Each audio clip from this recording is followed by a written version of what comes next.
Hi there, and welcome to this rather rough and ready Geogramblings video. I'm self-isolating myself, staying at home like most everybody else. Work is closed, working from home. So I've got this really rough shop made up situation here in my garden shed, in my solar power garden shed. We'll see how we go. I'm hoping to get a green screen thing together soon, and maybe next month or the months after we'll look a tiny little bit better, but we'll persist. And really want to bring you a video this month, particularly with this really interesting, this geographical situation that's playing out, where we're all experiencing what is the geographical concept of the downward spiral, which is the opposite of the multiplier effect. So I really wanted to bring that to you and my thoughts on that. And just also thought that 4 weeks ago when I did my first video on the coronavirus, it's amazing how quickly things have changed. So it's quite interesting to kind of look at that in context now from where we are even just 4 weeks ago, and how much life has changed in that respect. So I'm hoping that this will bring you some geographical kind of context to what's taking place. And not only that, a bit later on we'll look at the things that we can do as individuals to maybe stem or slow this downward spiral. So first, to give the economic context. Now, of course, this is the first global pandemic that has taken place in human history where the world's been so interconnected and so interdependent with each other. The number of services, goods and people that flow around the world is unprecedented. It's not only helped the virus to spread, but it means that the economic impact is vast and global. Now, there's a saying that you may have heard of, that if a major global economic superpower like China or the United States sneezes, then the rest of the world catches a cold. That's very apt for at the moment in terms of a pun and in terms of what's going on now. But of course, it's not just the major economies that are suffering from the coronavirus outbreak. It's many. And what I would recommend is, because we're not going to focus on the global picture in this talk, is check out things like this BBC article, a fantastic visual guide to the economic impact, global impact, lots of charts and everything which show you how this is having an impact globally. So let's now have a look at this geographical concept of the downward spiral, which is the opposite of the multiplier effect. I'm not going to focus on the multiplier effect because that's something that gets covered quite in depth in a lot of textbook syllabuses and everything, and you can definitely look that up yourself. And this is just one example, I suppose the classic textbook example of a downward spiral. It's not the only example, but we'll stick with this because it's a simple one to get your head round. So let's take a deprived area, so an area with low income. The average income is quite low, maybe in relative poverty. So there's little money to improve the area, or not much investment goes into that area.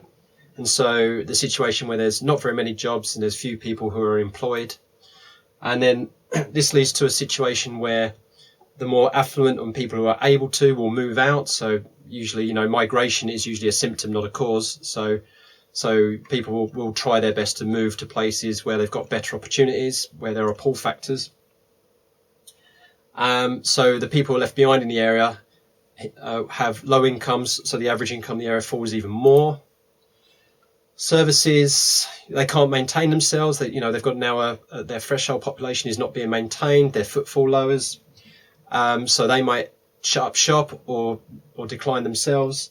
And then more people leave because there's no services to serve them, and then this just adds to the decline. So it all feeds back, and it just continues going down and down unless there's some kind of major intervention, sometimes at a local and probably even at a national government level. And some examples of this: so the decline of the coal and steel industries, in the north of England, in Wales. So it took some major government investment there to kind of re-kickstart those economies. The Rust Belt in the United States of America, so the states of Michigan, where there was massive car industry which declined and caused this when the car industry declined. So let's have a look at this now, a coronavirus perspective. Now this is kind of my opinion, expertise based on expertise of geography. The situation is a lot more complex than this, so this is really kind of like one strand, if you so wish, and I could take each of these individual things that come up and go off of them in even more complex detail. So treat this as kind of like a general impact. So we've now been told categorically here in the UK and in many places in the world, you must stay at home and certain non-essential businesses must shut down.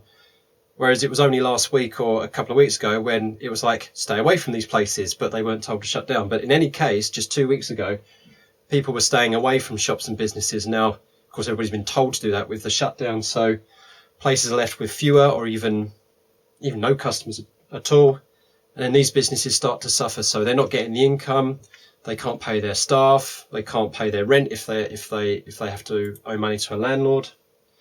And some businesses are starting to lay staff off, whether that is due to, it could be a permanent layoff or a temporary layoff or furloughed, which is this new term we're hearing at the moment.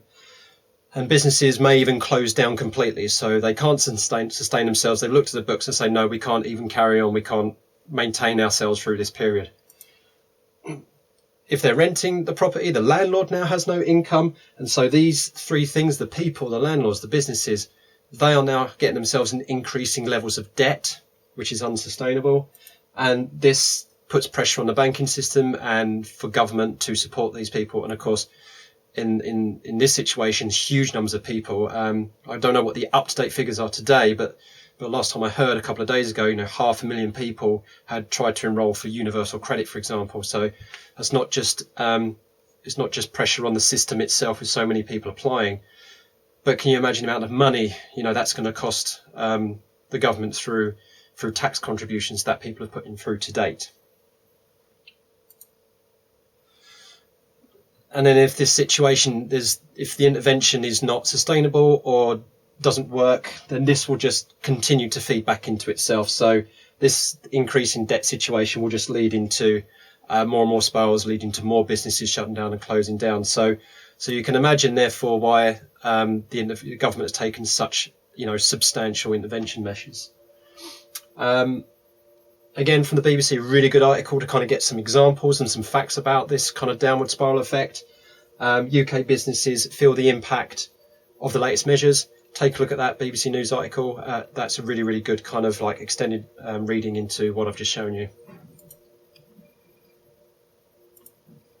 So what can we do to kind of help slow the spiral? Maybe not stop it or pause it completely, but at the very least slow the spiral. Well, on a government level, I have to say that with the NHS staff and all those key workers, childcare teachers, and the staff who work at schools, and they are absolutely doing an amazing job, and they fully deserve. For example, the NHS fully deserved their round of applause that they got the other night, which was absolutely delightful. I think the other group of people that do need a big pat on the back are the civil servants that do work in government, to kind of get all this stuff together and try and make sure the wording is correct and answer the phone calls for really worried and anxious people. I think a shout out does need to go also to civil servants who are working on this kind of stuff. If you go to the gov.uk website and the coronavirus page, you'll see a whole host of categories that you can look into. And with regards to this video, 2 of them, employment, financial support, businesses and other organisations, and so many more other things that they've put on there to try and give people advice, in these times. So, of course, that's at a national level here in the United Kingdom. But I really want to focus on what can we do as a community, what can we do as individuals to kind of slow this spiral or pause it to an extent that we can get back up on our feet and reverse back out of it. And I want to really start with this person here, Martin Lewis, or better known as money saving expert. I listened to the Emma Bartlett show on BBC Radio 5 Live. Been listening to it quite regularly, actually, but in particular on Monday the 16th. Martin Lewis was on there, and what he was saying really struck a chord with me. Now, this is a person who, when he first started up things like Money Saving Expert, he was like a consumer champion. And he was actually, it was a way of sticking it to the man, sticking it to the capitalist society. Don't let business fall you over. Let's get them back kind of way approach.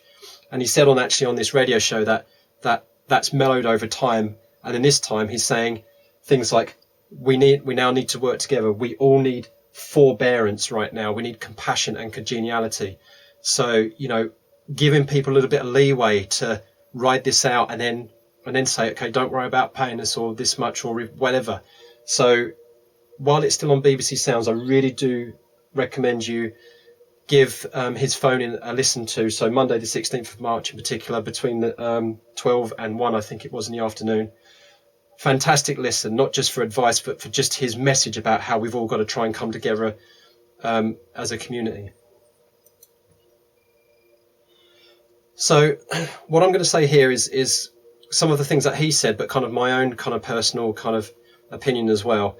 But before I give any of these, just as Martin Lewis said himself, these things, if you can do these things, if you have the means to do these things, and you're fortunate enough to be in a relatively financial secure situation, or you've got enough money to see you through on this, these are the kind of things that you can do to kind of help your community. And I'll explain the reasons why it's important to all of us, whether we've got, whether you're financially secure, and how it can support the people who are not so financially secure. So, for example, we know that theatre shows have been cancelled. Even some childminders have had to shut up shop completely. One of our local ones is just a childminder, but they've completely shut down. They're not even looking after key workers because of the concerns that they have for personal reasons. So one thing we can do with all these businesses like shops, restaurants, theatres, cinemas, whatever it is if we've paid for something up front, of course, we could ask for our money back and say, well, we're not providing that service or those goods anymore. Can we have our money back, please? And of course, under consumer rights, you'd have that argument. But the thing that Martin Lewis is saying that I agree with is things like, if you have the means and you're able to do so, let it go and treat it as a charitable donation. So maybe to that childminder, turn around and say, I know I've paid for the whole of March. You've only looked after my child for half of that. But you know what? Don't worry about it. Still, I've paid for the whole of March. You just keep the money, for example. The same with maybe the local theatre up the road. I know you've cancelled the theatre show and you're offering refunds, but you know what? Don't worry about it. Keep the money and we'll get back to it when we get back to it. Again, if you've got the means to do this, if you need the money, then of course you should pursue that refund, because it could mean the difference between a few weeks worth of food for you or not. So, but my argument from this is if these businesses shut down and they go out of business completely, where they don't come back because this will pass, after this passes, we still want these businesses, these services to be around. We want to go back to the theatre. We want to go back to cinema. We want to be putting our child back into childcare and things like that. If they close and shut down shop and they start consolidating now because they need to feed themselves, or they start laying off workers, then these services might not be around when things pick up again. So that is a reason to just keep them ticking over, so to speak, and just to pause that spiral for them. So they're still in existence for when things pick up again. There's been a lot of talk about particularly the hospitality and the retail, well, not so much retail, but hospitality and like things like restaurants and bars have been starting to offer voucher schemes. So they say, okay, well, we're shut now, but if you still want to dine with us, here, you can get £25 vouchers for us or something like that you can use them when we reopen. There's been a lot of talk and a lot of debate about the pros and cons of such a voucher system, but use your own judgment. If you still think, my friend runs that restaurant, or that's a really good restaurant, they do such a good community service, ask them if they're doing some deference scheme, whether it's a voucher scheme or something. Say, can I pay up front to keep you going, and then I'll claim that. And what the best thing about that is that later on down the line when things pick up, if you're like, yeah, I know I paid that 10 quid for that, that meal, but they can have it and I'll just go there and I'll pay for a meal anyway. It puts the ball in your court, but it also gives you the opportunity to kind of keep a local business afloat in that way. So inquire to see if they're still doing services or whether they can defer a service, and then you can take it from there. And lastly, this is what we always say for sustainability anyway. Do consider your local family-run or community-based businesses as well as the big chains. That's not to say stop supporting the big chains because they've got money. Well, they still employ people, and of course, if you don't go to even the shops which are run by chains, they may close down individual things or lay off those workers, and that causes a problem itself. So I'm not suggesting that you stop going to chains and start going to local stores instead. What I'm saying is perhaps consider the local store. So, we go into a supermarket right now and some of the shelves are empty. Well, pop into the local greengrocers or the butchers or something and say, the big supermarket up the road doesn't have this. Do you have it? And just alternate your shop maybe between the local stores that have remained open because they're allowed to remain open. Because once again, if we can keep them going until this all tides over and things start picking up again, I'm certain that a lot of people will miss that if it had to shut down completely. So, and these businesses are locally run, and the family and the community depends on them. And once they're gone, and they'll find it difficult to come back again. So, consider those local chains, local businesses, as well as the big chains. And of course, any other acts of altruism that you can do. So again, if you've got the means, you've got the financial stability, then what else can you do for your local community? Can you do some voluntary work? Can you put in some do some charitable donations into things like that? So plenty of examples out there. There's no doubt you can go onto your local Facebook group or whatnot and see what's going on out there for your local area. So what if you don't have the financial means, or what if you don't want to do those things? We're all our individuals and we can make our own informed decisions. Well, we're all cooped up at home. There are things that we can still do to keep our community going and keep our spirits up, which energizes people to slow down that spiral of activity, or downward spiral. So things, simple things like stay connected with your friends, families, community groups. And there's been an explosion in the use. I mean, I use Zoom for work, but now there's so many people using it for personal gatherings and things like that. So we try daily now to dial into friends and family and communicate with people in that way. And we had a lovely 3-way conversation with my mum, actually, to wish her a happy birthday, between my mum, my dad, my sister and brother-in-law. So that was quite lovely. And we're trying to connect with people in that respect. So see if you can do that. Some people are doing online pub crawls, which is, I'm not quite sure how that works, but that sounds like a load of fun as well. And community groups that usually meet together face to face are doing it digitally. So keep those things going. Maybe if you can't play sports anymore, you can still get together for a chat, talk about how your season's been going, what you're going to do when you get back together again next season, whatever. Keep those conversations going. It's good. It's good for the mental health. Another thing you can do, if you're quite a bit of a techie like me, is you can actually do some online citizen science or humanitarian efforts, like missing maps. Just go to the Missing Maps website, very easy to find, and you can use your computer to map parts of the world that are not yet mapped. And the whole idea of that project is, say if there's an emergency like this one, like a local epidemic, well, if there's no maps for an area, then we won't know where people are living, no villages are existing and things like that. Whereas if you map the area, you can strategize more for getting help to certain areas. So Missing Maps is a really good one. There's been a lot of news recently about this rainfall rescue of old Met Office data. So digitizing old rainfall records. So you can spend 15-20 minutes just helping to digitize some of the old rainfall records. That's something you can do. When you do your one thing of exercise a day, you like a bit of bird watching, there's the eBird database that you can submit what you've seen, and they keep a little catalogue there so they can monitor bird populations around the country, around the world. But there are many ideas out there, and if you search for something called micro volunteering, there are absolutely a lot of ideas that you can tether onto there. Okay, that's it for now for today from my little SoPal garden shed. I hope you found that very, very useful. Please do follow me on Twitter, and also like the Geogramblings page on Facebook. And also, again, if you have the means and you're able to do so, I do all these talks and all my educational stuff for free. So if you think it's worth a coffee or a cup of tea, go to this website here or click on this button here that you find on my blog, and you can buy me a coffee. So until next time, stay safe, stay healthy, stay home. Take care.